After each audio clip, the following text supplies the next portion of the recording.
Welcome to Spinning Back Clique, MMA Junkie's weekly show where we take a quick spin through the latest news of the mixed martial arts world. Hello, everyone. My name is Danny Segura, and welcome to the final episode of SBC of 2024. We're excited to have you here. We're excited to talk about 2024, the look ahead of 2025, and as well as we got a super badass guest here for you guys. But before we get into the details of the agenda, let me introduce you to the panel we have for you today. We have senior reporter Mike Bong. Mike, how are you? Good, man. Glad to be here one more time this year. Yep, we got Dan Tom, our in-house fight analyst. Dan, how was Christmas? How was the holidays? All good. Happy to be here, guys. And then we got our assistant managing editor, Mr. Matt Wells. Matt, how are you? I'm doing good, man. Doing good. Let's get into this. Yeah, let's do it. So today, guys, we got a stacked show, final episode of SBC. So we'll be going over our male and female fighter of the year picks, are the awards here at MMA Junkie. And not only that, but we'll be talking about the careers of Ilia Topuria and Dakota Divicheva in 2024, as well as a small look ahead of 2025, what might be in store for them. We're also going to take a general look at 2025 across the MMA landscape. We'll give you some of our wishes for the year, as well as some bold predictions. And we'll finish with a news roundup going over some of the headlines that have been circling around since we last spoke on the previous SBC episode. But to kick off the show, we're going to introduce you to the man, the myth, the legend, the underground king, former UFC and Bellator lightweight champion, Mr. Eddie Alvarez. Eddie, welcome to the show. What's up, boys? How's it going? Good, man. Excited to have you here on the show and excited for this fight that you got against Jeremy Stephens in the main event of Knucklemania 5 on January 25. Very, very good fight, man. Super excited for it. It just seems like the perfect situation, like the perfect moment for you, right? Like you're the A side. You have a nice named opponent, main event, Philly. I mean, can you talk about how important this moment is for your career? Because it just seems like everything's coming together at this point. Yeah, for me, it's a bucket list. I've fought for many promotions, and I only got to come to Philadelphia like 14 years ago, one time ever. Philadelphia's always had licensing issues with MMA, and then it had some licensing issues with bare knuckle, but now that's all passed. And I started fighting in the streets of Philly with no gloves on. At 19 years old, I decided to put gloves on and pursue a career.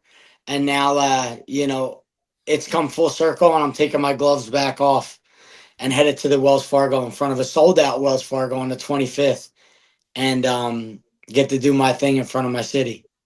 Yeah. Are we going to get a Rocky run or no? We already hit the steps for a face-off, but yeah, maybe I'll head back up there. It's kind of cliche. I'd rather go to Kensington where I grew up and do something there.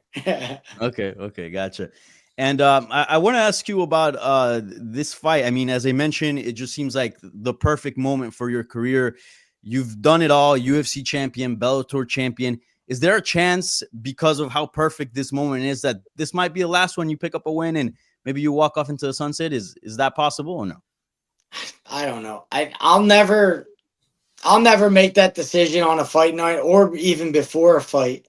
I've been taking longer layoffs in between fights over the past probably 3-4 years, taking longer layoffs, kind of find out who I am outside of fighting. But I'll never make that decision before or after a fight. That'll be like me and my wife will have some coffee, and one morning I'm just gonna say, "Hey, I think I'm done," and then that'll be it. I think that moment's for me and my wife. We started this all together with our 4 children, and we put fighting first. We kind of married this whole game, me, my kids, my wife, and we traveled the world and put our whole lives, put it in front of everything for the last 20 years. So I think that'll be a special moment when I just say, hey, I think I had enough and I think we're good. Okay. Gotcha. Eddie, you mentioned there, taking more and more time off as this career, continues on and on. How is your health right now coming after that fight against Mike Perry? How is everything looking heading into this fight with Jeremy? How's the injuries? How's all that stuff? That's the thing. When I'm injured or I get let's say I get knocked out for a fight and stuff, I've been very generous with myself I've given myself. I've taken a year off of fighting completely. I've always looked at myself as a good stock. I knew that if I couldn't compete at my highest level, that it was time for me to take a step back. I never injuries and pushed my way into fights that I shouldn't have been in. If the fight gods told me I was injured and it was time to relax, I always listened. After the Mike Perry fight, I gave myself almost a full year recovery. I did have broken orbital in 2 different spots. Let it fully heal, let it recover. I didn't start being active sparring again until maybe 3 months ago, something like that. So I've always been kind to myself and give myself proper time. And I think that's given me the longevity I have in the sport, you know, that and never doing steroids.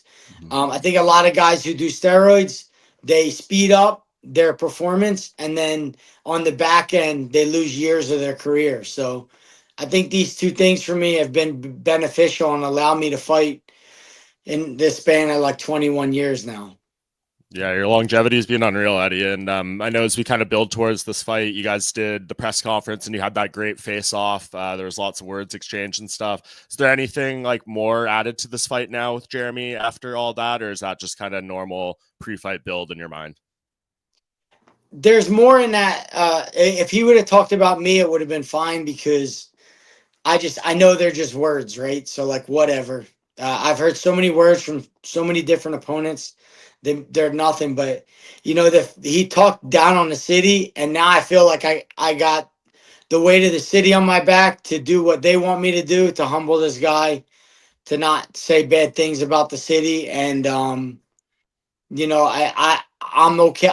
I'm good with being their champion and being that guy that they put in front for me to eliminate him. So I feel the obligation to do that. It's waking me up early and keeping me up late, and I feel kind of like a kid again, to take that role. Yeah. Eddie, are you surprised that he went that route? Because I'm no troublemaker, but if there's a city that I won't go and talk smack in, it's probably Philly. So are you surprised that he went that route? I was nervous for him because he didn't have an entourage or anything like that. And that this for sure, I was nervous for him because I've been at games, or let's say you're at football games and guys decide to wear the opposite jersey in Philadelphia. These guys try to take the subway and they think it's a normal city where they could just walk around with that stuff. And it's not. It's not. The fans are they have no etiquette, they have no sportsmanship. They totally fine with suckering you or knocking you out and being like, hey, you shouldn't have wore that shit here. So I was a little nervous for him because I had some friends from the neighborhood that I wasn't sure if they would do something or not. Hey, Eddie, I got a question. So it's kind of an unfair one, but I think you're the best person to kind of answer this. Now, it's almost unfair and impossible to have an analogy for boxing's, 4 kings. Everyone's familiar with boxing's 4 kings. You're obviously the underground king. That being aside, Eddie Alvarez bias aside, I don't know how anybody doesn't look at MMA's lightweight division and see that as the equivalent. And if you had to pick 4 kings, I know maybe 1 or 2 would be for sure names, and you're one of those, Eddie. You, to me, are one of the 4 kings in MMA, and I know you really can't maybe compliment yourself. Maybe you can. Go ahead. You deserve it, champ. But who would you say in your opinion, if lightweight MMA is the pull for the 4 kings, who are the other 3 kings next to you, Eddie? Who do you think deserves those spots? I know two right away off the top of my head would be Poirier and Gaethje for sure. And just the 3rd spot, I'd leave up the fans because I would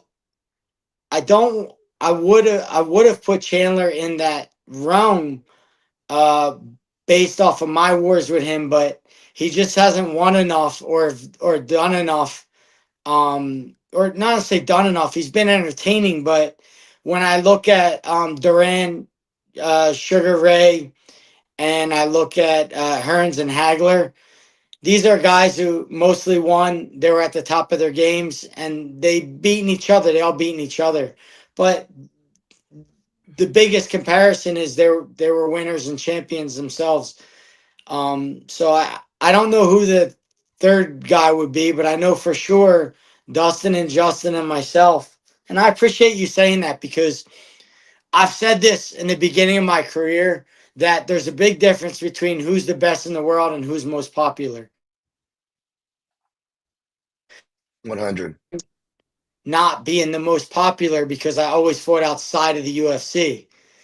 I knew who I was, and I knew I was a champion because of my work I did inside of the gym and who I trained with. But fans don't know that, and fans need to see it. They need to see a UFC title or all these belts to know that that's what you're capable of. But I know it, and the real fighters that are inside the gym know it.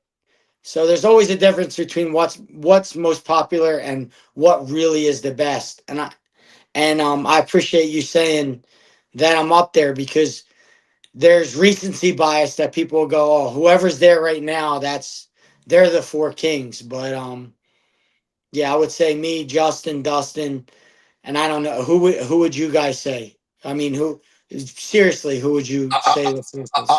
I'm honestly right there with you, Eddie. Exactly. Not just saying that. And the fourth spot, I agree. I'm a big Chandler fan as well. Your fights were great, but I almost feel like maybe like a Charles Oliveira would be Yeah, arguably. Charles. He's had a lot of.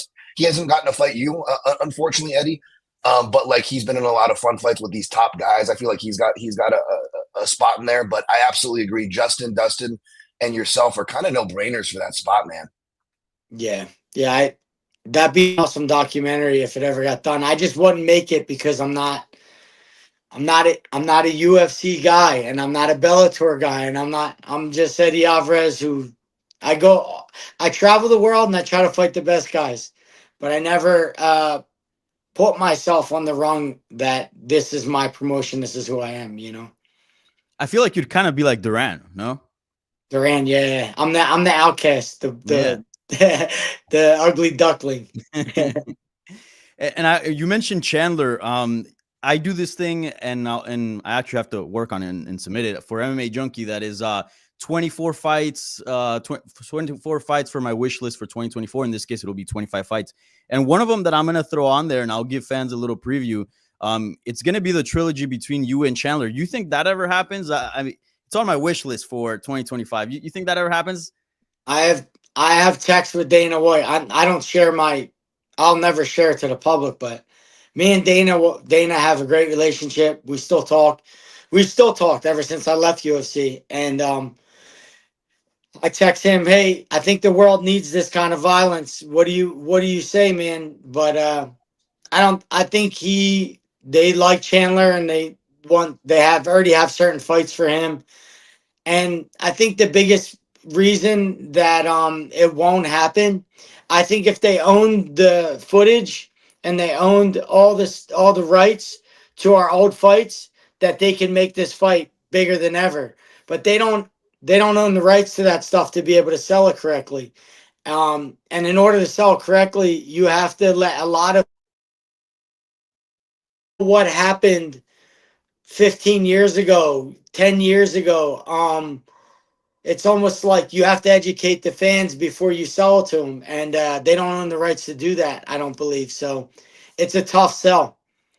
Well, fingers crossed. Hopefully it happens, because I think that'd be phenomenal. I think it would make sense right now for both of you guys' careers. And look, just bring it back, even just for one fight. Like, it doesn't have to be an entire career that you want to do right at this point, but just an international fight week event. Why not? Just put on Eddie Alvarez versus Michael Chandler. Look, all they have to do is drop the link on social. That's it. Just a link. And I'm giving the UFC the idea here. No promo, no nothing. Just drop the 2 links. One to the first fight, one to the second. That's it. It's sold. Brother, I'll do you one better. Let him fight again. And if he's on the same trajectory and he loses again, he can maybe get cut. They don't want him. And then just come over to bare knuckle and let's do it with no gloves. Yeah. I think that's the kind of violence this world needs right now. It's too safe. Yeah. I'm for more violence in 2025, the right kind of violence. And let me ask you this. What have you thought of Chandler's career in the UFC? Did you think that he was going to become champion? Like, did you think that he's outperformed or underperformed? Because like you came over, you had your hiccups, but like you won the belt, man. That's something that unfortunately for him, he hasn't been able to do. I think if you ask him, he's underperformed, and he'll know the reason for that, or whatever the reasons are. But for sure, I think he has all the tools to win the UFC title. It's a matter of whether he uses the tools he has, and I don't think he has properly. And I don't know why. It's very frustrating for me to watch because I know what he's capable of and what kind of grit and champion spirit he has.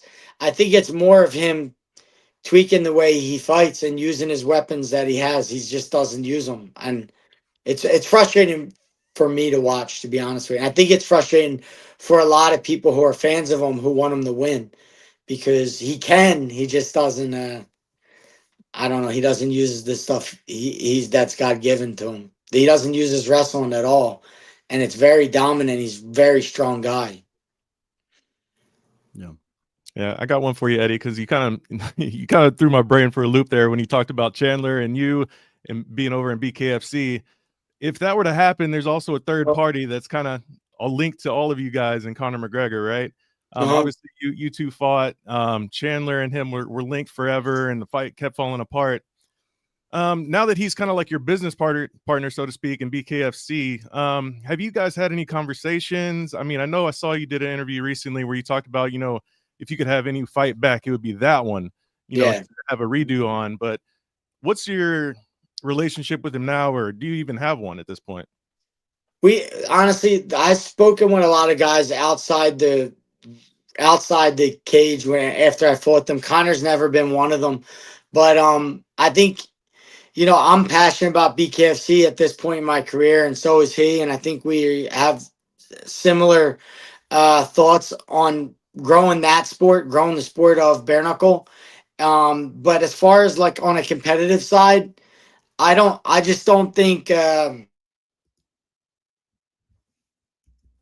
I don't think he's able to fight anywhere but the UFC.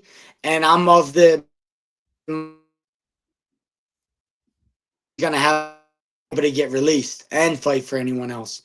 So even the Logan Paul thing, I think it's going to be a charity thing.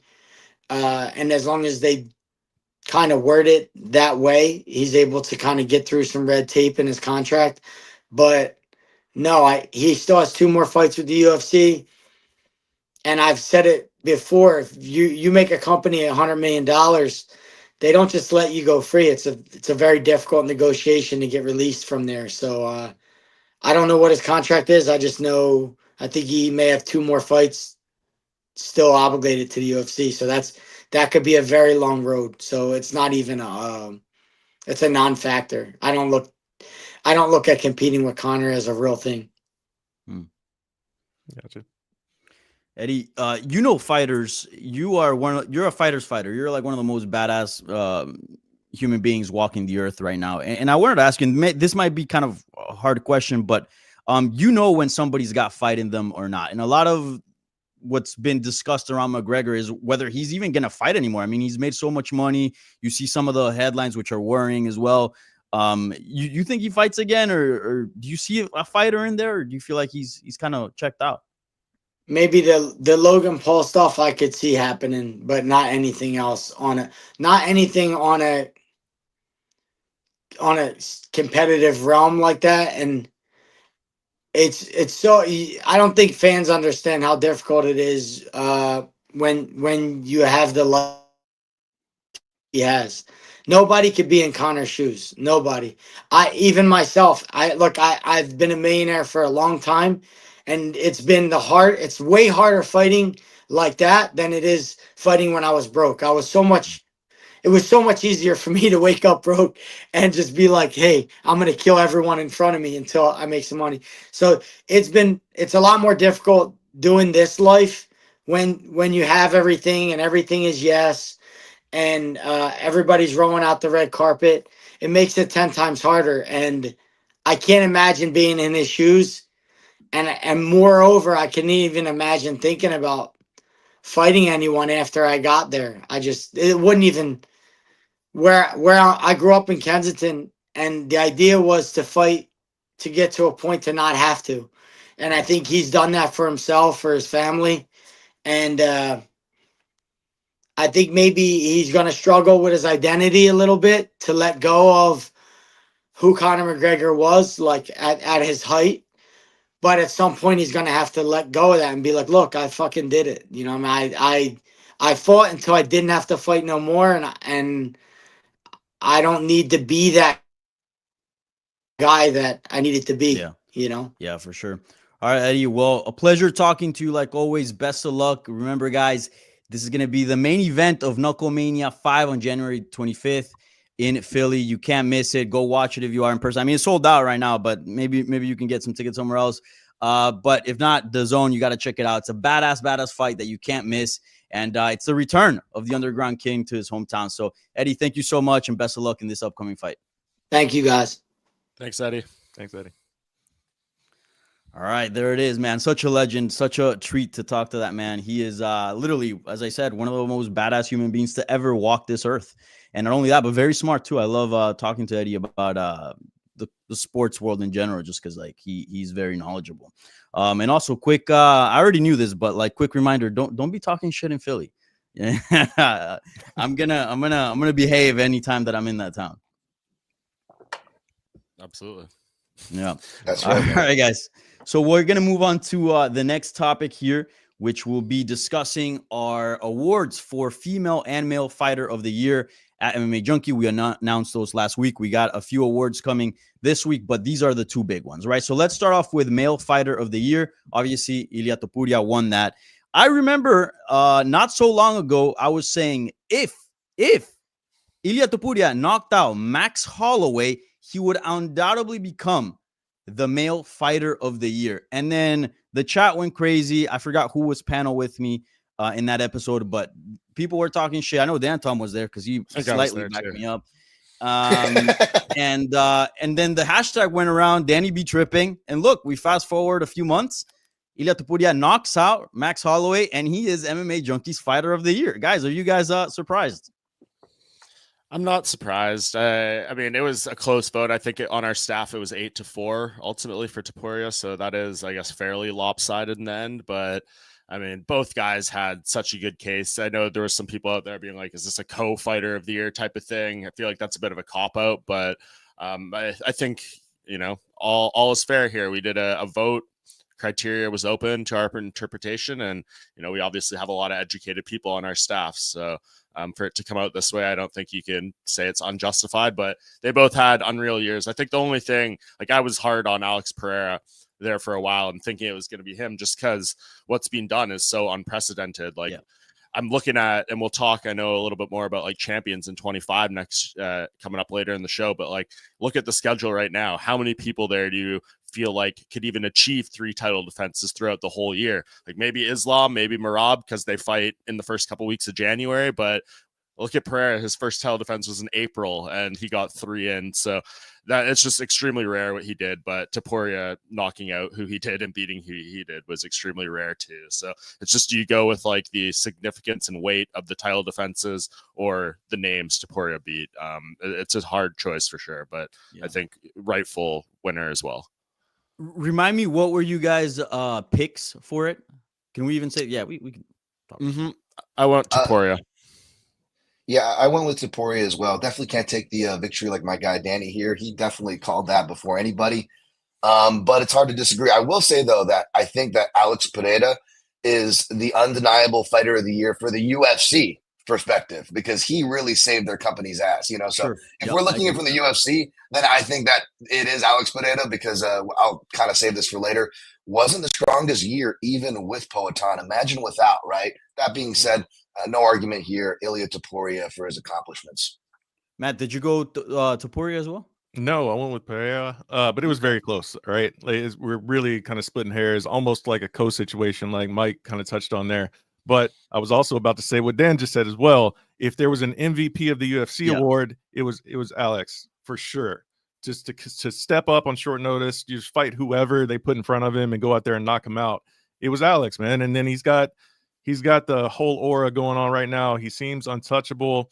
You know, he's got the badass entrance, you know, firing the arrow. He's just got everything going for him. It was a hell of a year for him for sure. But also, I mean, you look at Ilya, what he did. I mean, you knock out 2 GOATs in 1 year. You can't just brush that off. It's got to be a close conversation. I mean, we're just talking about one more win over a lower ranked guy that Alex has. But for me, that's what pushed it over the edge. I mean, it's hard to get 3 title wins in a year. So that's why I went with him. But again, it wasn't like an easy decision by any means. Man, hopefully Poatan is getting paid on some TKO stock as well, which is soaring because that man saved that company, and I'm sure he was responsible for driving some of those dollars up. Now I want to focus in on Ilia Topuria, obviously, because he, you know, as I mentioned, he won MMA Junkie's 2024 Male Fighter of the Year. And Matt, you mentioned how, you know, he knocked out 2 GOATs in 1 year, and that's probably what made it for him, right? As far as like the award goes, I know it's just 1 title defense in, but is it fair to put already Topuria in the conversation for the greatest 45ers in history? It was always Jose Aldo, then it was Max Aldo, and then it took Volkanovski a while to get there. And it feels like for a while it's just been those 3. Are we ready to welcome a 4th? Is that a fair thing, even just with 1 title defense? I mean, he can be in the conversation, but he's not the guy yet. I mean, no, but I'm saying just being in the table. I'm not saying. Yeah, absolutely. His name's in the table. I mean, like you said, you knock out the 2 GOATs in 1 year. I mean, that automatically puts you in that conversation. It's just the longevity in that title reign that we need to see, right? If he's going to already jump to 155, then he may never grab that title, so to speak. So we just need to see him do a little bit more at 45 and kind of, you know, rack up some defenses. But we seem to be in this place, you know, in recent years where guys will get a title defense and they're ready to jump up, you know, become the champ sort of thing, right? So those long title reigns, you know, outside of light heavyweight, it doesn't look like we're going to get much of. So it's kind of an unfortunate, so to speak, because you want to see guys, at least I do, I want to see guys go for the title records and the title defense records and keep going and racking up these wins, even if some of them end up being a rematch against somebody that they beat on the way up. But it's just one of those things where we got to see where he goes from here. Right now, his name is on the table, but he's not there yet. Mike, where would you rank him if you had to do a greatest of all time ranking? I would maybe put him at 3, possibly. Okay. I think, or maybe 4. I don't know. It's close. It's just, he have 6-7 fights in the division in the UFC? Because he did fight at lightweight one time in his UFC run. So it's like, that's just not enough. You could make the case he's maybe the best featherweight fighter ever, but is he like the greatest in terms of resume? It's just not there. I mean, like, who did you notably omit from this conversation? Conor McGregor, right? And he's beaten a lot of these former champions. He had a great featherweight run, but it just wasn't long enough. Like, he only had 6 or 7 featherweight fights. So it's just not enough of a sample size or body of work in the division. Like, Max Holloway had, I think, over 20 fights in the UFC before we started really considering him in that conversation. He got title fights. Like, he was one of those guys, people forget, he had an 11 fight winning streak before he got an interim title shot in that division. So like, he had done a lot of the work leading up there, just more time. Like, I'm kind of inclined to put Max near the top just because he was there for so long and he has all the records, fights, wins, finishes, bonuses, knockouts, all those things. And Ilia Topuria isn't in the top 10 on any of those lists just because he doesn't have the wins yet. So I would probably put Topuria 3 or 4. Aldo is still my number 1. Probably put Volk at 2, Max at 3, and then Ilia at 4. No, Dan, how do you feel about all this conversation? And what does he need to do to, like, is it just title defenses? I agree with those points. Although I do feel like a hypocrite. I recently maybe I was just flowing. You know, I do tend to get a bit, high on the alliteration, but I wrote up Aldo as a former featherweight GOAT. And I don't know if I feel like he's the former GOAT, because as you guys are breaking it down, I'm like, you know what?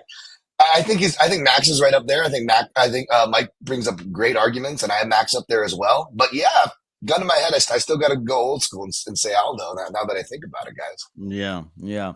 I do think that Ilia Topuria has built himself a launch pad to become the greatest. There are some fighters that, for example, like, you know, not to pick on Bilal Muhammad, but he gets there, wins the belt, looks amazing. But at 35, 36, like, I just don't think he has the launch pad to surpass a George St. Pierre. Like, and very difficult. But I feel like Ilia Topuria, being so young and getting those 2 victories already, off the way over Volkanovski and Holloway. I do think that, call me crazy, but if he stays at 145, I do think he has it in him to be in the conversation of the greatest.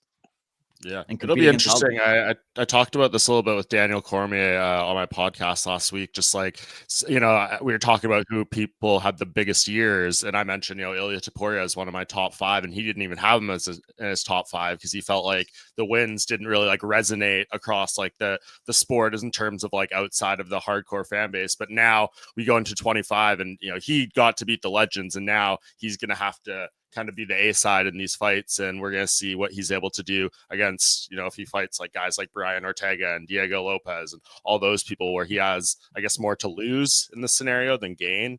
And that'll be interesting to see, I guess, how he proceeds through his reign when things are on more his shoulders as opposed to taking stuff off the plate of these legends of the division. Yeah, so now looking ahead, he's mentioned 155. I hate that. At least for now, I hate it. I think maybe in a few fights it could make sense. But are you guys with me, or is any of you guys interested in a 155 run next for him? No, I'm interested in a champion who just won his belt a few months ago, defending his title. Yeah. Yep. I mean, as sexy as Topuria versus Makhachev is from a fight analyst and fan perspective, I can't lie. It's sexy AF, right? But that being said, no, I agree. At the end, my vote goes to sticking to the division, build that legacy. Danny brought up a great point. This guy's got so much time on his hands. You can't count on that in life, much less the sport. But he is sitting pretty, to Danny's point. So no rush here. What I think too, last point on him, like I would, if I was him, I would want that Volkanovski rematch. Like, what is the only flaw that we say about Ilya Topuria's, I guess, run right now? Being like, well, he knocked out Volk, but that happened 3 months after Volk got knocked out by Makhachev, and people kind of have questions about that fight. If you fight him again in Spain after Volk's been off for like a year, no excuses. He says he needed this time, all that stuff. If you go and beat him again, then like you soar up from that 4 spot probably to number 2 on the list that we referred to earlier. So I would want that fight if I was him. Yeah. Is that what you think should be next, Dan and Matt, Volkanovski rematch? Because I've been on record on this very show saying that I want to see a Diego Lopez fight just because Diego Lopez is absolutely on fire right now. He saved, not to the extent of Poatan, but to some extent, he's sort of helped out the UFC in some situations. And man, just because he's Spanish speaking, I feel like if they throw this in Spain, like he can, easily promote that fight as well. Volkanovski would be obviously a little bit limited because of the language. So that's the fight that I want to see, but I totally get people wanting to see the Volkanovski rematch. No, I couldn't be less interested in a Volkanovski rematch right now, guys. 1-3, 1-3 in his last 4 fights, regardless of division. I would like to see Volk fight someone else to get back on track. And in the meantime, do a Diego Lopez fight because that is a badass fight. Diego Lopez is running hot. I mean, the guy, he has everything going for him as well in the featherweight division, and he's knocking on that door. And if not him, Mobstar is right there as well. So you have 2 contenders who are ready to fight for a title that I don't necessarily believe need another fight before they get it. So I would go with one of those options right now. Yeah. I gotta side with Matt. I gotta side with Matt here, guys, too, because even though the points are valid with Volkanovski, it would make Topuria sore.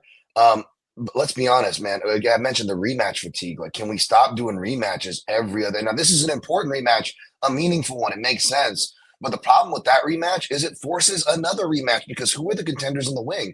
Evloev and the much-deserved Lopez, who lost to Evloev. So how do you justify putting one of those guys together without kind of forcing them to fight for a contender's fight? So making one rematch almost forces 2 and stops the momentum, perpetually kills the career of Volkanovski, guys. I think he's too old to go down to 135. We don't like him at 55. I'm with Matt here. Give Volk at least one more fight before he gets back there. I'm with Crisco Wild here. He says, I'm down for Topuria versus Lopez and Volkanovski versus Evloev. Evloev is a tough fight, but it's a good tune-up fight because he's not going to damage him in terms of like giving him, a knockout or anything like that, or so we think. So I love that idea from Crisco Wild. All right, guys, let's move on to topic 3, which is MMA Junkie's Female Fighter of the Year review. And that's obviously talking about PFL champion Dakota Ditcheva. Man, what a year. I mean, probably the biggest fan here is Matt Wells. So let's start off with him. Matt, how happy were you when Dakota got the award here at MMA Junkie? Because you were her biggest fan, her biggest sort of proponent here in getting the award. Yeah, I mean, it was undeniable this year, man. I mean, if you look at what happened in the UFC's women's divisions, there was no woman that defended her title more than once.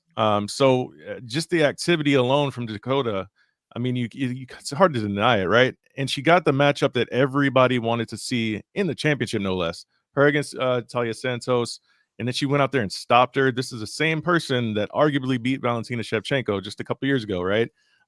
So to say that she, some people want to say that she didn't fight, the same level of competition, yada, yada, yada. That's BS because she fought Talia Santos and stopped her, which is something Valentina Shevchenko couldn't do. So you have to give her flowers for an incredible year. And yes, the activity is just the nature of the PFL regular season and the tournament.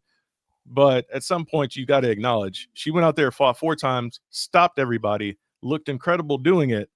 I mean, sometimes the eye test, can surpass the level of competition if you want to knock some of her early opponents in the beginning of the regular season, right? So you just have to give the girl her flowers, man. And she's just now getting into her prime, so to speak. She's 26. She's going to get better from here. So, I mean, obviously, fighter of the year for me, especially when it was a year, like I said, when the women's divisions in the UFC didn't really do much. Dan, you're our fight analyst here. You've seen what some of the ladies in the UFC could do at 125. You followed Dakota Ditcheva's trajectory. Where does she rank among the greatest 25ers? Because you're always going to get in the chat, and I've seen it, not only right now in this chat, but in other comment sections, like, oh, she's fought a bunch of cans, even though, she beat a former title challenger in Taila Santos. But it's hard to always compare, but given that we have that Taila Santos sort of measuring stick, is she the best? Is she top 5? Where do you rank her? Great question. So I entered like probably the mid-semester of the year going, all right, baby, I'm on the Wang Song train. UFC is clearly trying to set up their own Alex Blade, Adesanya in that division, right? Trying to build her up. She suffers a big upset. Meanwhile, Dakota's over there just chipping away, right, with these impressive performances. And now she's got the name under her resume. But even without that name, as a fight analyst, you kind of look at her game. And with these women, like some of them just have it, right? Whether we're talking about that athleticness, that meanness, however you want to classify that X factor, there is definitely those standout factors. And she has that in spades. And now I know they're in different promotions, but now I'm just thinking of like Shevchenko and Dakota going at it, So I'm excited to see where she goes. Obviously, there's a lot of red tape that's way far down the line. Dakota's still young in her career, but man, she's definitely captured my excitement toward the end of the year here. Yeah, she's solid. I want to see what else she can do. I think safe bet is top 10. Top 5, I'm still a little hesitant. I look at some of those names like Alexa Grasso, Manon Fiorot, Erin Blanchfield. Those are more prime names than Taila Santos. So yeah, that'll be interesting. Mike, you are our matchmaking guy. You do the matchmaking pieces following these big events. So let's do a matchmaking piece right now live on the show. What should be next for Dakota? Because she's in a killer spot in the sense that she's been having a lot of success, but PFL has been a little bit down, I guess. They got Bellator as well. Should she just go down that route? She should do the tourney. What do you think is the best way to utilize Dakota Ditcheva right now for the PFL?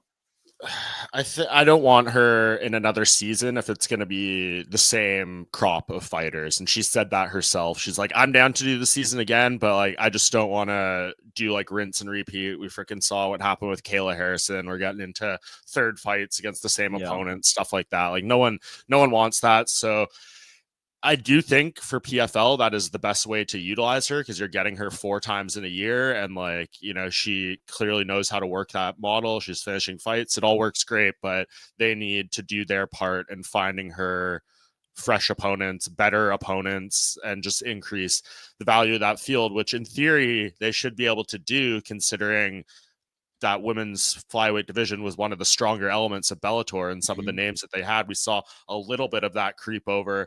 I guess like Liz Carmouche is technically still Bellator women's flyweight champion, whatever that means. If you credit any value to that, but you could put them both on a poster, all that. I mean, it's Liz at this stage of her career has become quite risk averse and all that kind of stuff. It's just not like the maybe the prime version of her, but if you could use her name to help grow the resume. Dakota, that'd be great. And then obviously if you're PFL, I think you're keeping your ear to the phone and trying to find out if anyone relevant in the UFC is out of contract, approaching the final fight on their contract, whatever it may be. And you're trying to scoop that up just to make things a little better. Cause yeah, I know there's like that thing out there about, maybe the UFC was going to try to trade for her and, they should do that and all that stuff.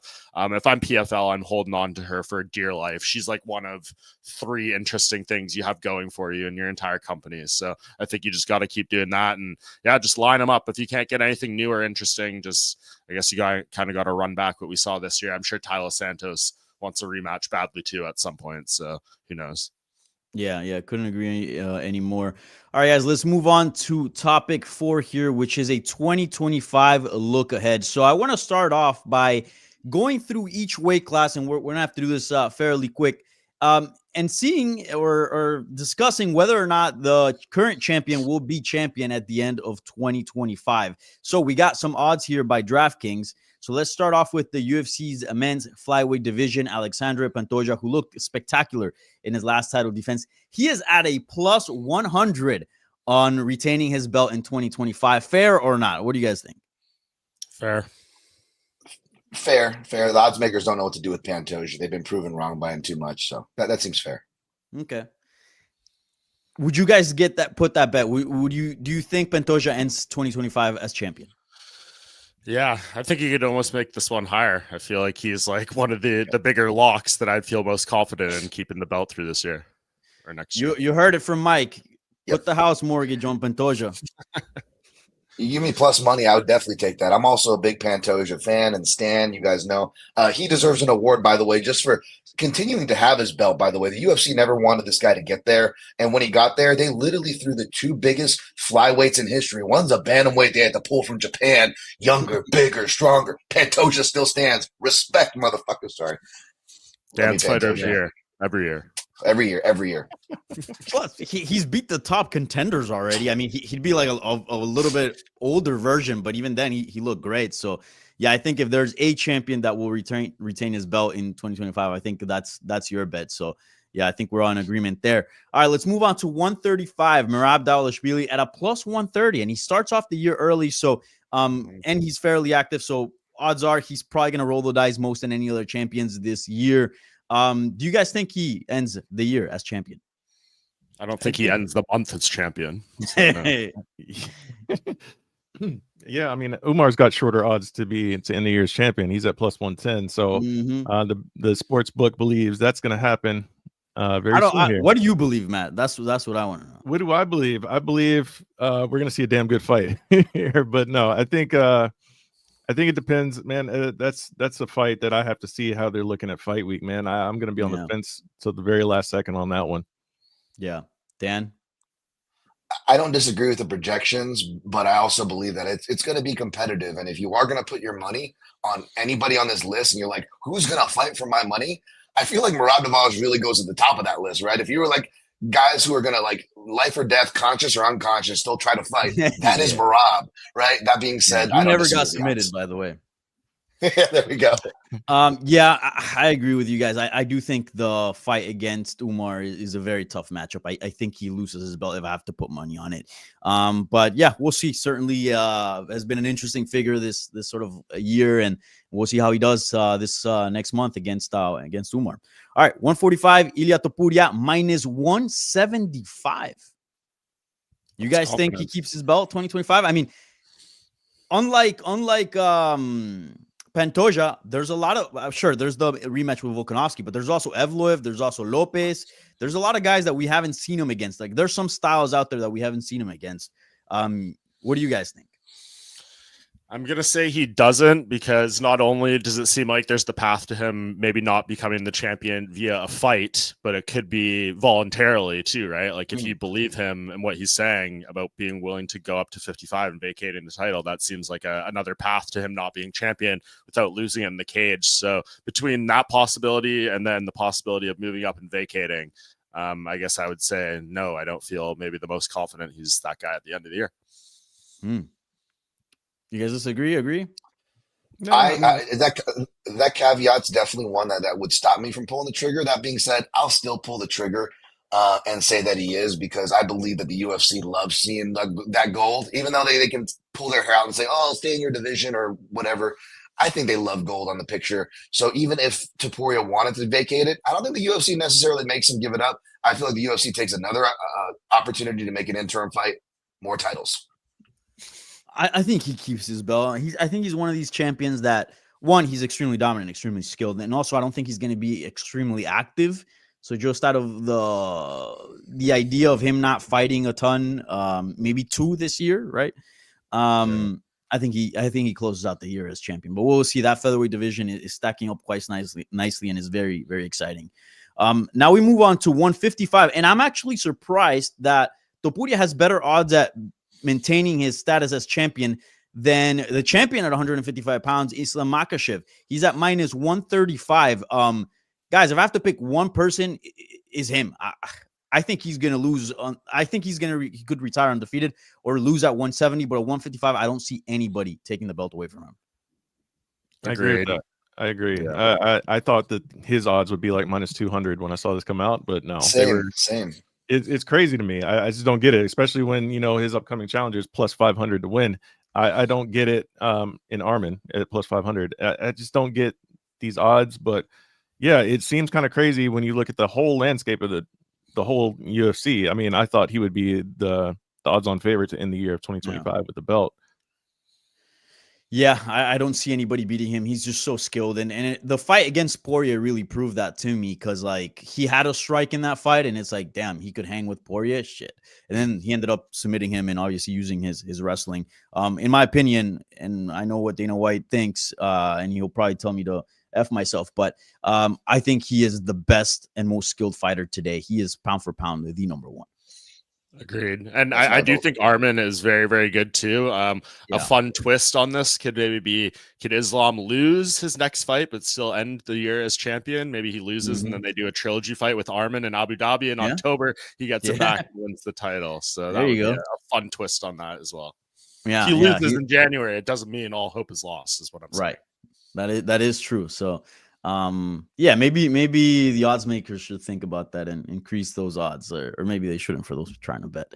All right, guys, we move on to 170. Bilal Muhammad at plus 200. Poor Bilal Muhammad. He went through hell to get to the championship belt, and now they're saying that he's not very likely to retain his belt at the end of 2025. And to be fair, dude, he's in a brutal weight class. Holy shit. I mean, that welterweight division is just full of killers, full of contenders. Let's just start here. Fair or foul that he's a plus 200? I think that's fair. Probably fair. Yeah. Go ahead, Dan. I was going to say, I think Bilal Muhammad's hopes are maybe a little higher on his side after maybe seeing Shavkat performance against Gary. But outside of doing that really weird low percentage math, let's be honest here. Bilal Muhammad is going to get put through the Alexandre Pantoja ringer. The UFC, in other words, the UFC does not exactly, let's just say they probably would rather prefer other people as champion, and the matchmaking will probably reflect that. And I don't know if Bilal is going to be able to have as resilient or as deep of a tool set or as durable as Pantoja has proven to be. So as much as I love Bilal and would love to see him still champion, by the way, I think the odds are fair. Yeah. I think I favor him to beat everyone right now at welterweight. And I had a change of mind after watching Gary fight Shavkat. But still, just the fact that, like, it's going to be killer after killer after killer. The odds of you having your best day and showing up and not having any injuries through training camp, et cetera, through an entire year, that's a tough one. Plus, he's up there in age as well. So this might be a little bold, but I think he ends the year as champion. I think it could get a little dicey, but I think he ends the year as champion. I think that's potentially could happen for sure. Like I could see a path to only one fight for him this year too, depending on, when this injury comes back, there's Ramadan break and all that stuff. So I think that's definitely in play for him. All right, but let's get some solid picks. Yes or no? Matt, let's start up with Mike. I'm going to say yes. Matt? He keeps the belt. Yes. Dan? I'm going to say no, not just matchups, but also the health point. We've seen the UFC kind of force fighters like, again, Aljamain Sterling, another Alexandre Pantoja to the organization, right? They not so coincidentally kind of force these guys to market even when they're not ready. Okay. All right, we move on to 185. Dricus du Plessis at a plus 120 to retain his belt. I've said it since the day or since those few weeks that we saw Khamzat fight, that guy's going to be champion. And I think at some point in 2025, he's going to have to get his due. I think Dricus du Plessis doesn't end the year as champion. Do you guys agree?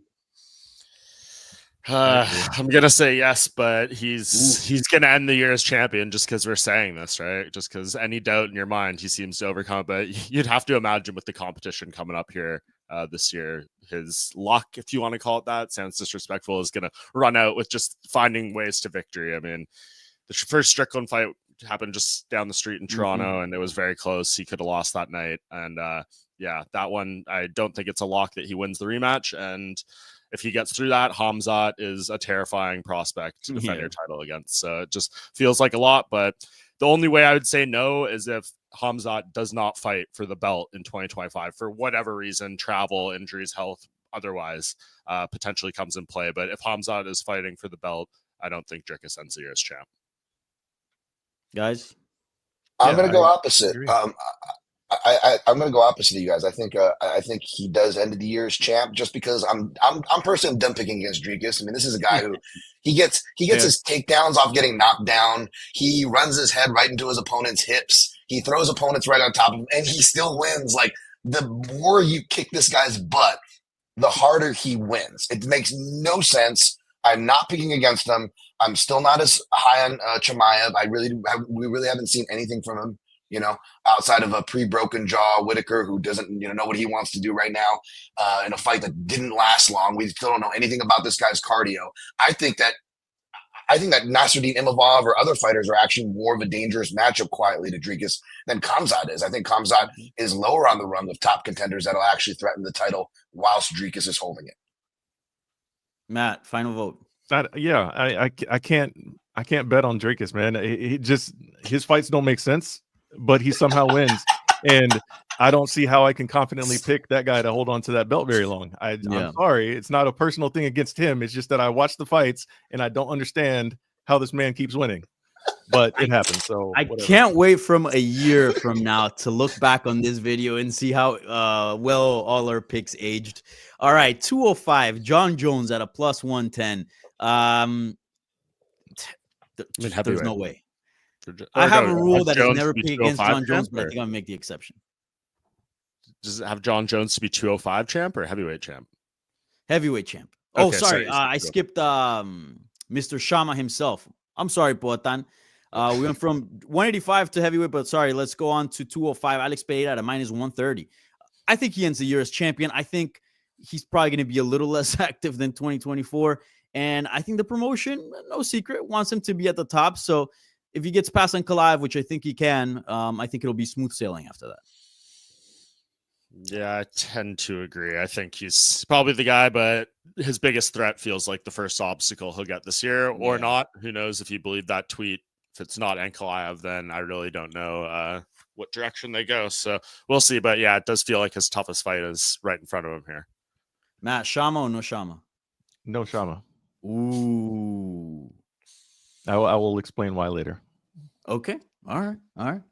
Dan, Shama or no Shama? I'm gonna say yes because even if Magomed Ankalaev does beat him, Shama. Because if Ankalaev does beat him, back to what you guys said about a previous person on this list, I think there's a chance for a rematch, right? That they would give Poatan the rematch to get his title back. Poatan's active, and even if Magomed isn't, the UFC again, they'll be like, "Hey, interim title time, baby." They don't really like Magomed Ankalaev, so yeah. All right, now we move on to 205. John Jones at a plus 110. I think this is ridiculous. I think he ends the year whether he loses to Tom Aspinall or he retires. Like, he's not going to be the champion at the end of 2025, whether it be by loss or by retirement. I feel pretty confident about that. I'm actually surprised about these odds. How do you guys feel? Go ahead. Okay, so I guess my weird take on this is knowing John Jones, even if he does retire, I feel like he is not going to give up that belt easily, right? Like, it's going to be like, even if he fights Tom Aspinall in July and wins and knows in his mind that he's 100% done, I don't think he's just going to like gracefully be like, hey, like, bye guys, here's the belt, UFC, move on with your plans. He's going to be out there tweeting and chilling for as long as he can until the UFC decides it's ready to move on with the division. They're 100% convinced he's not having the title. It'll be like the Habib retirement where Dana was like, no, he's not retired. He's still the champion. And everyone knew he was done. So I could see that being something that extends John's reign into 2026. That would be kind of the X factor. But in terms of being like a fighting active champion, I would be shocked if we get to November and they're like, John Jones is booked for April 2026. Here we go. Yeah, especially with that new TV deal, maybe there's something there, you know. Exactly. They can work in. And how do you guys feel? Yes, no, Matt. Matt, you go. Yeah, I don't think so. For various reasons, I think he could lose the fight against Tom Aspinall if that fight comes together, or I think he could just retire. So John Jones would not be my pick to end the year as champion. Dan, last vote. I'm going to say no, but I'm just going to add one thing. I've been harping on the UFC having any excuse to have interim champions, more belts on their posters. But what trumps that? What trumps business? Well, that's Dana's personal bias. And when we see it with Francis Ngannou, Randy Couture, and certain other fighters, well, you guys have seen John Jones and Dana White be buddy-buddy. For those of us on this show, or those of us been watching the sport for a long time, you know that those two don't get along. This is the year where their interests do this, guys. They go a lot. Now we're going to see John Jones playing hardball, and we're going to see Dana White start to change his tune, and we're going to hear the kid doesn't want to fight. You know, this Tommy Aspinall, he's a real heavyweight goat. And now we're going to see that flip. And like I said before, they'll allow some other fighters maybe to keep an interim in the wings. If the narrative is on the line, then Dana White will not have it. He will not allow John Jones to keep that belt. Or John Jones will lose to Tom Aspinall, which I think will happen if they fight. All right, we move on to the women's side. Zhang Weili at -125. I think this has always been Tatiana Suarez's division, and she finally got her shot. I don't think she ends as champion. If the fight happens, I agree. And I guess there's that caveat on every Tatiana Suarez fight, right? It's a little bit concerning, but yeah. Another one of those scenarios, though. I know Tom hates the rematch talk, but I imagine if Weili loses this fight, she'll probably get another chance on the back end of the year, and they'd run this back. So she could definitely be one who loses and gets it back. I don't really see anything else interesting in that division. I know Verna Jandiroba has been doing good work, but yeah, it's just I don't know, not very interesting. This is the best fight that can and will be made through the year, and I guess I'll say the winner of that would end the year with the belt, and I think Tatiana probably wins. So there you go, Danny. Matt, I got a hard think. Man, I gotta say, I'll say she keeps it. I know Tatiana Suarez trains out of my backyard, and Verna Jandiroba is my girl. So I got love for the female Damian Maia. Don't forget about her, folks. But yeah, hard to bet against Zhang Weili for me. So gun in my head, I'll probably take Zhang Weili. All right, maybe I'm by myself here, Matt. No, I mean, everybody just pray to the MMA gods that Tatiana Suarez's knee ligaments hold up, and we can actually get this fight, and then we can have a real conversation. But yeah, that's the bigger concern for me. I think if she makes it to the fight, she wins. But as you guys mentioned before, there is that possibility of a rematch, and Zhang Weili can make some adjustments. But yeah, if the fight goes down when it's scheduled to, then yeah, Tatiana's my pick to win it initially. But will she end the year as champ? That's another question. Okay. Valentina Shevchenko -125. She's by far in the toughest female division in the UFC. That one, I have no idea what to think about it. Because Shevchenko, but damn, a lot of these ladies are catching up to her. This is tough.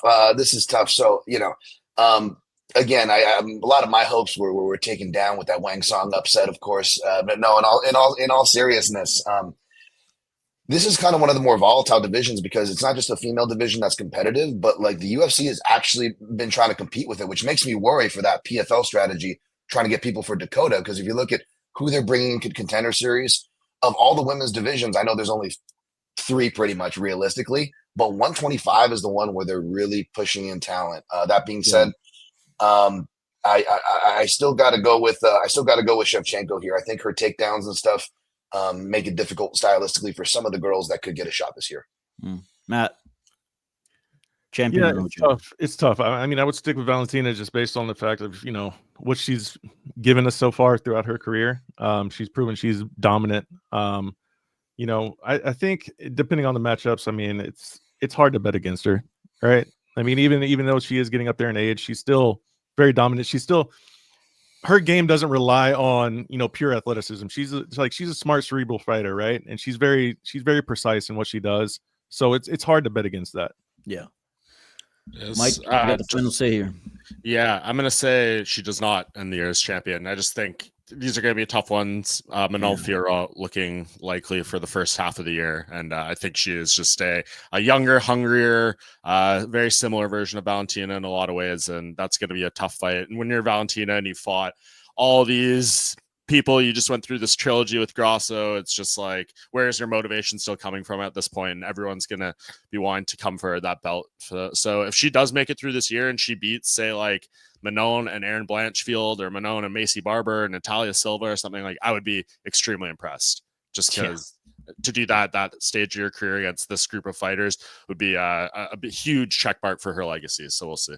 Mike, real quick, we often talk about Amanda Nunes as sort of a lock for the greatest female fighter of all time, and like that's never going to change. But am I crazy to think that if she does beat some of these, like this young crop, like maybe there's a discussion with Shevchenko?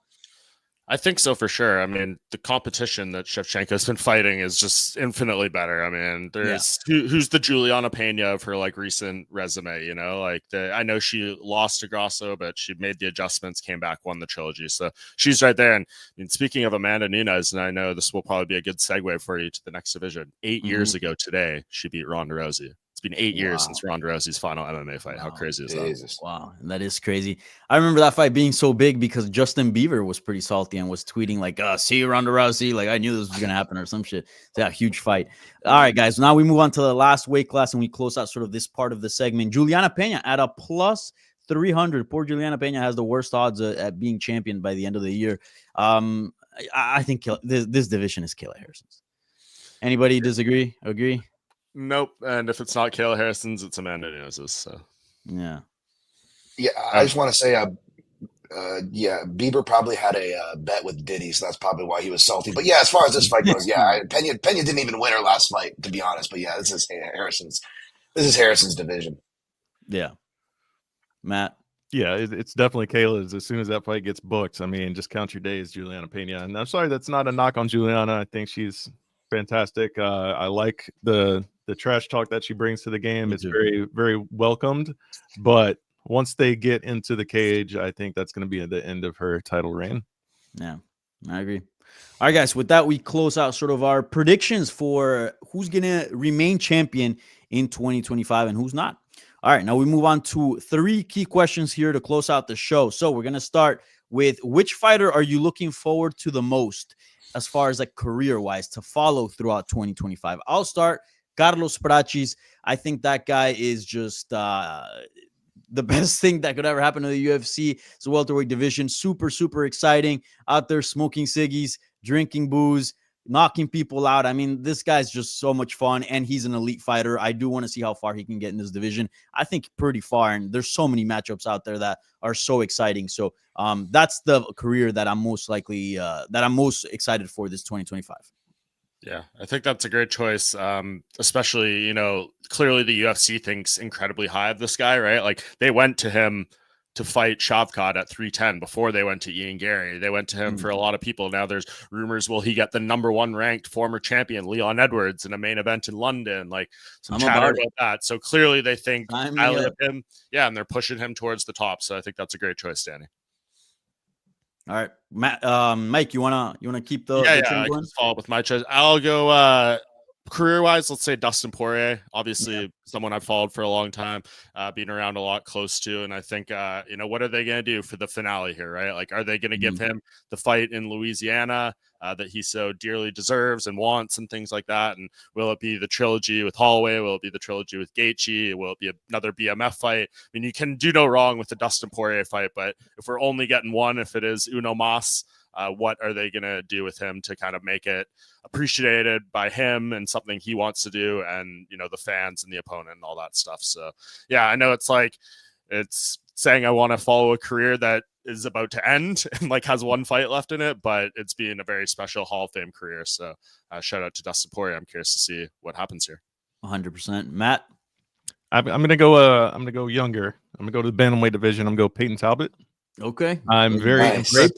Great pick. Impressed with what this guy's done through 3 fights in the UFC so far. He looks like he's playing the video game on rookie mode. Like he's just going out there and styling on dudes and barely breaks a sweat. So I think depending on his schedule of this year, it could be like that breakout year for him where he gets into the top 10, top 5 by the end of 2025. And we could see his name in the title conversations come 2026. Mm-hmm. Dan, I know you got some hipster pick, right? Like, I gotta go hipster pick now. You guys went Talbot and Pratis, and like those were great picks, man. You guys all had great picks. Listen, I'm gonna stay away from my under the radar fighter, but I will say there's plenty of picks for that, and it will come from the featherweight division. Given all the movement at the top, how can under the radar? How can you not be under the radar at featherweight? But I'm gonna go one division up. I'm gonna go lightweight with a guy that probably could have made the honorable mentions for that list. With Esteban Ribovic, I think he's going to have a big year, even though he just gave us Fight of the Year and Round of the Year in the UFC with all their thought and effort in incentivizing matchmaking is putting this guy in the apex. That aside, Esteban Ribovic, baby, underrated, fun fighter, a guy I just want to see out there every time. Yeah, Dan, 100%. why are you complaining about the apex? Now you can just go watch it in person. Just take a look. Yeah, that's true, Dan. There you go. Yeah, but for the overall crowd, you don't need the crowd there. Like even as bad as that Sphere crowd was, they lit up for that round 3, right? For Esteban Ribovic versus Zellhuber. Oh my goodness.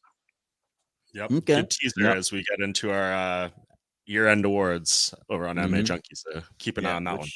Will be released this week, so keep a close eye on our socials and on the site, obviously. All right, now we go to bold prediction for 2025, and I'll start off. You guys know, if you've been following me for some time, I'm a big fan of the Legends division up to a certain extent. GFL, baby, Global Fight League. I actually think they're going to put on some big fights, and I think there'll be a point of discussion. Will that translate to financial success? I don't know. But will it translate to relevancy? I think so. I think we're going to see some big fights, and I think we're going to see a lot of coverage around there. And I'm going to say that GFL is going to be a big topic in 2025. That's my bold prediction. All right. Can't wait for your mock draft and all your pre-draft coverage coming up on MMA Junkie, Danny. Yep. For me, I will say, I know it kind of ducktails into what we talked about with John Jones earlier. I'm going to say we get 2 John Jones fights in 2025, which feels like a huge leap. But I don't know. I've done for the past 3 years, I do a bold predictions column for MMA Junkie, and my one last year was Conor McGregor and John Jones will have 1 combined fight. Ended up nailing that one. I think the year before I said 2 and I had the under. So let's be optimistic. Let's be hopeful that we will see the MMA GOAT John Jones fight twice in 2025. He's going to beat Tom Aspinall and he's going to fight Alex Pereira. He's going to get everything he wanted then leave 2 UFC divisions in shambles as he goes into retirement. Let's go. I like that bold prediction. Now, Matt sort of teased it, if you guys don't remember, a few minutes ago, and I didn't like the way that sounded because he said no Shama. So let's dramatically do a drum roll here. Matt, your turn. Yeah, no Shama, because he's moving up to heavyweight by the end of the year, and he's going to beat Tom Aspinall or John Jones. I don't know which one it's going to be, but my bold prediction is Alex Pereira is going to be the heavyweight champ by the end of 2025. Okay, all right. I like that. Short and sweet. That's what it is. Directly in conflict with my prediction. It's perfect. Exactly. Yeah, I know. I hope one of you guys are right, because either way, we're going to get a lot of action there. Yeah. And, if the GFL signs Ron Waterman, then sign me up, baby. Let's get all the old guys, baby. Let's do it right. My bold prediction, I'm going to go off a bold prediction I had almost 10 years ago in 2015, folks. And I said, Dominic Cruz is going to fight Frankie Edgar, because there's no way the matchmakers can be that dumb, right? It's not like they're going to make Frankie Edgar fight a guy like Chris Gutierrez and get knocked out and then completely bury Chris Gutierrez with that potential momentum, which was nothing in the prelims, screwing over everybody in the process. There's no way they're going to do that. But this year, they're going to make it right. They're going to make, speaking of Legends fights, we're going to get Jose Aldo versus Dominic Cruz, baby. Do it, UFC matchmakers. You know you want to make the right fight. Make it. They're going to put it in the Apex. Yeah. Well, that's great for Dan, because he's going to get to go watch it. We're going to hear him screaming on the broadcast. Finally! All right, so told great, ya! great predictions, guys. I hope all of them come true. I don't know how it's gonna work out between Mike and Matt because it is conflicting, but I hope they do fight if the Tom Aspinall fight gets made first. So Just wait we'll till see. Sergey Pavlovich ends the year as UFC heavyweight champion. So. Imagine, wow, that'd be something. I want to see the odds for that. All right, Oh, guys. Last question here to close out this final episode of SBC in 2024, which is a wish for 2025. I'll start off. My wish is for PFL, for Bellator, for GFL, for all these leagues or promotions outside of the UFC to do well. 2024 was a bummer of a year in terms of like outside competition of the UFC. Yes, the UFC did great, but I do think in order to have a healthy ecosystem here in MMA, there needs to be more players having success outside of the UFC. So I want Bellator to have big fights. I want PFL to have big fights. I want GFL to have big fights. And I want them to be talked about. And I want them to fuel the UFC to even have better years as well. I think competition is the best thing that can happen to the sport. So I wish them the best. And hopefully Don Davis keeps his promise and gives at least 2 fights per year, per fighter per year. Hopefully that's the case. So wish all the best to them. Hopefully they do well. Someone else go. And then next year, guys, makes about 20 years since I've been watching the sport. I don't know how long you guys have been watching. I don't know if you guys feel me, but this honestly felt like the worst year in and out of the UFC and MMA overall since I've been watching. It's up there with 2020, except it doesn't have the excuse of 2020 nor the inactivity. This was a terrible year. Rematches, nonstop middleweight or heavyweight main events in the Apex, too many Apex fights, all that, less rematches, less Apex, more lighter weight attractions, and please just give us a better year of MMA. This was objectively a terrible year. I'm sorry. Prove me wrong. Okay. Matt, what's your wish? My wish, it's going to be taking a page from GFL and applying it to the UFC. Because when they announced what they were going to be doing, with all their bullet points on their documents and whatnot, one that stood out to me, of course, was the revenue share, right? And we talk about this all the time, and it's kind of like beating a dead horse, so to speak, because the UFC fighters seem to not care about it, but I'm going to care because I'm a fan of multiple sports, and it always pains me to see that the sport I cover and the sport that I love the most, these guys are okay with getting 17-18% of the revenue, whereas all these other sports get 50, 49, 48, they're getting more of the money. So that would be my wish. I know it's a long shot, it's a pipe dream, it's whatever you want to call it, but that would be my wish, to apply that to that the UFC somehow, one way or another, allows the fighters to take home more of the overall revenue, because year after year it's just like, oh, we're going to build another PI, we're going to build another PI, we're going to take this country, we're going to do this, do this, do that. All of that is money that should be going into the fighters' pockets one way or the other. So if I could apply one thing from GFL to the UFC, it would be that. Mike, you got the final wish here? Well, my wish, of course, is for all your wishes to come true, you guys. Thank you so much. But finally, I'll just say, and this is no shot, I think we have a very great group of people in the chat and some great feedback and support, but let's just say to the fans, let's do a little more vetting on your side of things you're reposting, fight announcements on Twitter that aren't valid or coming from legitimate people. Maybe be a little nicer to the fighters if they lost you your parlay or something like that. Let's just have a little more love and a little more accuracy and a little more thoroughness in how we all approach the sport in 2025. And let's raise the bar for everyone out here. I will play well said. More media literacy as well. Yeah, I'm all about that. What a wholesome way to finish the last SBC show of the year. All right, guys. Well, I had a blast chatting with you guys. I know that Cold Coffee's out there probably pissed off that we went a little bit over, but it's the final, it's the final show. So we had to spice it up a bit and do something special. So thank you so much, everyone that's tuned in this 2024 and that supported SBC. Thank you so much. Please like this video, subscribe to the channel, and keep it locked to MMA Junkie. We got the rest of the year-end awards rolling out this week, so we got a lot of stuff for you. So make sure to keep it locked on MMA Junkie. Please don't drink and drive. Happy New Year's, and see you guys in 2025.